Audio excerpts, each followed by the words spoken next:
ನಮಗೆ 98% ಗಂಡಸರದ್ದು ಶವ ಸಿಗುತ್ತೆ, ಹೆಂಗಸರದ್ದು ಸಿಕ್ಕಲ್ಲ.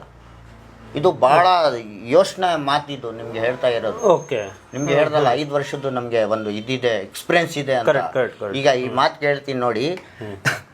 ಒಬ್ಬ ತಂದೆ ತಾಯಿ ಇಬ್ಬರು ಮಕ್ಕಳಿಗೆ ಸಾಕ್ತಾರೆ, ಒಳ್ಳೆ ಪೊಸಿಷನ್ ಕೊಡ್ತಾರೆ, ಒಳ್ಳೆ ಡ್ಯೂಟಿಗೆ ಸೇರಿಸ್ತಾರೆ.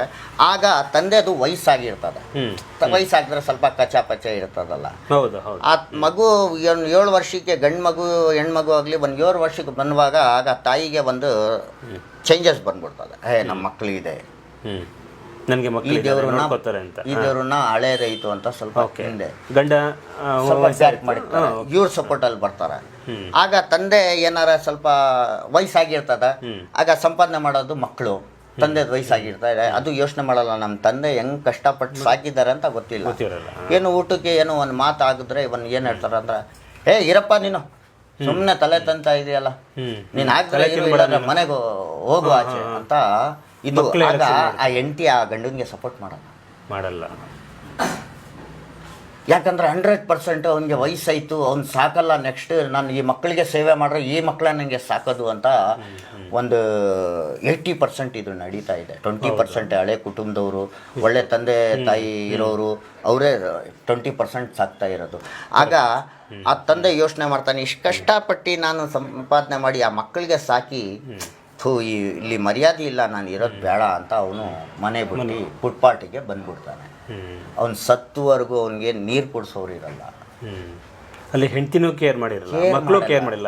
ಆ ತಂದೆನ ಕಷ್ಟಪಟ್ಟು ಅವನು ಏನು ಮಾಡ್ತಾನೆ, ಮನೇನೂ ಬೇಡ, ಪ್ರಾಪರ್ಟಿ ಇರೋದು ಬೇಡ ಅಂತ ಹೇಳಿ ಒಂದು ಮಾತು ಹೇಳ್ತೀನಿ, 20% ನಿಮ್ಮ ಹೆಂಗಸ್ರ ಮೇಲೆ ಭರೋಸೆ ಇದೆ, ನಿಮ್ಮ ಮಕ್ಕಳು ಬೇರೆ ಭರೋಸೆ ಇದೆ, ನಿಮ್ಮ ಪ್ರಾಪರ್ಟಿ ಅವ್ರ ಹೆಸ್ರಿಗೆ ಮಾಡಿ.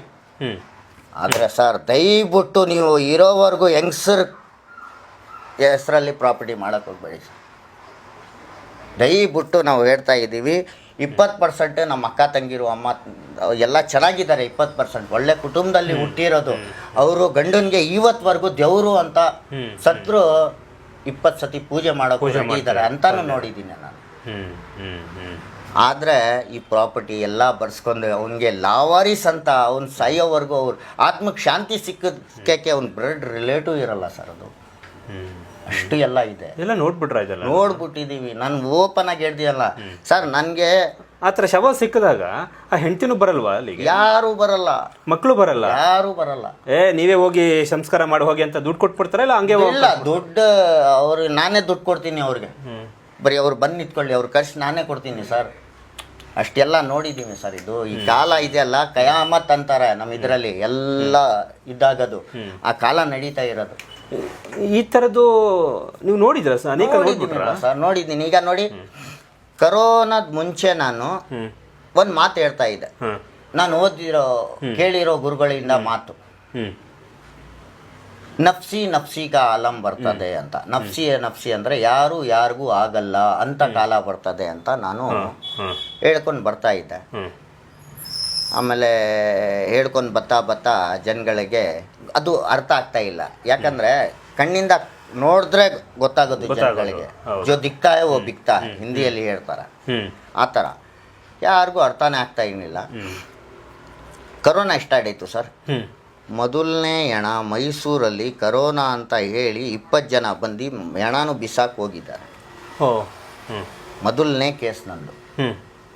ನನಗೆ ಫೋನ್ ಬರುತ್ತೆ, ಬೈ ಇಲ್ಲಿ ಯಾರು ಹೆಣ ಬಿಸಾಕ್ ಹೋಗಿದ್ದಾರೆ ಕರೋನಾ ಅಂತ, ಐತಪ್ಪ ಇರು ಅಂತ. ನಾನು ಒಯ್ತೀನಿ, ಅಲ್ಲಿ ಹೋಗ್ಬಿಟ್ಟು ನೋಡ್ತೀನಿ, ಯಾರಿಲ್ಲ. ಅದು ಎತ್ಕೊಂಡೋಗಿ ಸಂಸ್ಕಾರ ಮಾಡಿ ಇದು ಮಾಡ್ತೀನಿ, ಬಾಡಿಯಲ್ಲಿ ಶಿಫ್ಟ್ ಮಾಡ್ತೀನಿ. ಆಗಲೇ ನನಗೆ ಮೆಸೇಜ್ ಬರುತ್ತೆ, 20 ಜನ ಬಂದರು, ಅವ್ರು ಐಡೆಂಟಿಫೈಕರು ಓಡ್ಬಿಟ್ರು ಅಂತ. ಅದು ಸಂಸ್ಕಾರ ಮಾಡಿದೆ ನಾನು. ಆಮೇಲೆ ಹೇಳಿದೆ, ಇವ್ರ ಮೇಲೆ ಆ್ಯಕ್ಷನ್ ತಗೋಬೇಕು. ಹೆಣ ಬಿಸಾಕ್ ಹೋಗಿದ್ರಲ್ಲ ಅವ್ರ ಹೆಂಡತಿ ಇವ್ರು ಎಲ್ಲ ಆಗಿದ್ರೆ ಅವ್ರಿಗೆ ಜೈಲಾಗಬೇಕು. ಕಾರಣ ಏನಂದರೆ, ಅವನು ಇರೋವರೆಗೂ ಎಷ್ಟು ಕಷ್ಟಪಟ್ಟು ಹೆಂಡತಿ ಮಕ್ಕಳಿಗೆ ಸಾಕಿದ್ದಾನೆ, ತಂದೆ ತಾಯಿಗೆ ಸಾಕಿದ್ದಾನೆ, ಅಣ್ಣ ತಮ್ಮದಿಗೆ ಸಾಕಿದ್ದಾನೆ. ಈಗ ಜೀವ ಹೋಗಿದ್ಮೇಲೆ ಅವ್ನಿಗೆ ನಾಯಿ ಥರ ಬಿಸಾಕ್ ಹೋಗಿದ್ದಾರಲ್ಲ, ಅವ್ನಿಗೆ ಆಕ್ಷನ್ ಆಗಬೇಕು ಅಂತ ನಾನು ಭಾಳ ಸ್ಟ್ರಾಂಗ್ ಆಗಿ ಇದು ಮಾಡಿದೆ. ಆವಾಗ ಏನದು ಕೇಸ್ ಸ್ಟ್ರಾಂಗ್ ಆಗೋ ಮುಂಚೆ ಇದು ಸ್ವಲ್ಪ ಜಾಸ್ತಿ ಆಗೋಯ್ತು, ಜಾಸ್ತಿ ಆಯ್ತು.